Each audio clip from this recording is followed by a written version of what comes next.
Եթե գոնե մեկ անգամ պատրաստեք այս բեզեև տորտը, ձեր ընտանիքի անդամները կրկին ու կրկին են պահանջելու, անմահական է ստացվում։ Պահպանեք հոլովակը ու անպայման դուք էլ փորձեք։ Առաջին հերթին պատրաստենք բեզեն։ Մեզ հարկավոր է 8 ձվի սպիտակուց, 400 գրամ շաքարավազ ու մի պտղունց կիտրոնի աղ։ Հարում եմ կենվուտ ապրանքանիշի հզոր ձեռքի հարիչով ու ստանում կատարյալ արդյունք։ Եթե այս պահին ընտրության մեջ եք եւ ցանկանում եք ձեռք բերել հարիչ, ապա խորհուրդ կտամ գնել միայն ու միայն կենվուտ ապրանքանիշի տեխնիկան։ Ունի բարձր որակ, հզոր մեխանիզմ եւ օգտագործման մեջ շատ հարմարավետ է։ 10 րոպե հարելուց հետո բեզեն տեղափոխում ենք յուղաթղթով պատված ջեռոցի տապակի մեջ ու թխում 120 աստիճանի տակ մոտ 2-ից 2.5 ժամ։ Միացնում ենք վերև ներքև ու այդ ընթացքում ջեռոցի դուռը չենք բացում։ Իսկ հիմա բիսկվիտն ենք պատրաստում։ Մեզ հարկավոր է 1 բաժակ մածուն, 8 ձվի դեղնուց, մի փոքր վանիլին, 1 բաժակ շաքարավազ, 1 բաժակ ալյուր, 1 թեյ գդալ սոդա ու 50 մլ բուսայուղ։ Լավ հարում ենք ու ստանում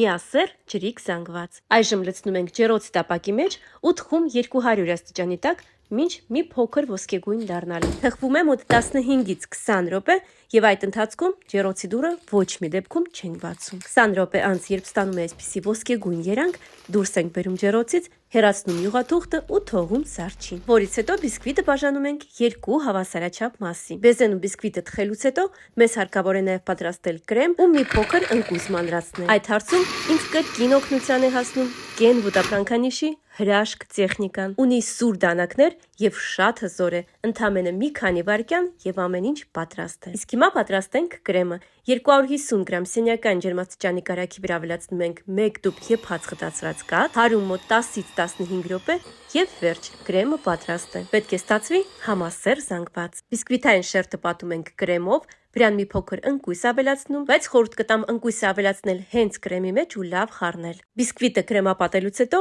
վրան բեզեի շերտն ենք դնում։ Հետո կրկին կրեմապատում ու վերջին շերտը դնում բիսկվիտը։ Տորթը կարող եք ձևավորել ըստ ձեր ճաշակի։ Ես ձևավորել եմ բեզեյով, վրան մի փոքր հալեցրած շոկոլադ եմ ավելացրել ու ընկույզ։ Սիրելիներս, անպայման դուք էլ փորձեք պատրաստեք այս տորթը, աննկարագրելի համեղ է ստացվում։ Փափուկ բիսկվիտային շերտերով, խրխրթան բեզեյով ուղակի հրաշք համադրություն։ Մատուցում ենք ու վայելում։ Այս հոլովակով կիսվեք նաև ձեր ընկերների հետ, սրտիկ եկեք թե հավանեցիք եւ իհարկե պահպանեք, որ չկորցնեք։ Իսկ եթե մինչդեռ բաժանորդագրված չեք իմեջին, ապա անպայման բաժանորդագրվեք, իմեջում շատ հեշտ ու համեղ բաղադրատոմսեր կան։